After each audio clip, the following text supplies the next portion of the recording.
23শে June Kaliganj বিধানসভা উপনির্বাচনের ফলাফল ঘোষণা হয়। ফল ঘোষণার সাথে সাথে তৃণমূল কংগ্রেসের জল্লাদ বাহিনী সকেট বোমা ছুটতে ছুটতে বিজয় উল্লাস করে।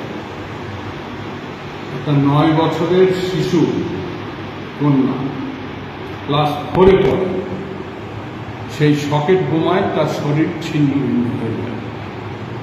বাবা মায়ের একমাত্র সন্তান তামান্না খাতুন, বাবা মাকে সান্ত্বনা দেওয়ার ভাষা আমাদের নেই। সারা রাজ্য জুড়ে এর প্রতিবাদ হচ্ছে।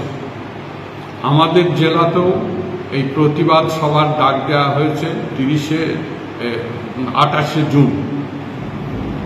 এই প্রতিবাদ সভায় উপস্থিত থাকবেন আমাদের পার্টির পলিট ব্যুরোর সদস্য মোহাম্মদ সেলিম, কেন্দ্রীয় কমিটির সদস্যা কমরেড মীনাক্ষী মুখার্জি এবং কমরেড সুমিত দে।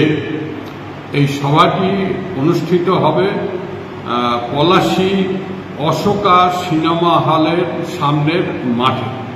ফলে এই প্রতিবাদ সভায় সকলকে আহ্বান জানায় আপনারা এই সভাকে সফল করে তুলতে এবং তীব্র প্রতিবাদ গড়ে তুলতে এবং বেআইনি অস্ত্র তৃণমূলের ঘরে ঘরে যে সমস্ত জমা হয়ে আছে তাকে উদ্ধার করার জন্য প্রশাসনের উপরে চাপ সৃষ্টি করতে এই সভায় আপনারা উপস্থিত থাকুন, এই আবেদন আপনাদের সকলের কাছে জানাই।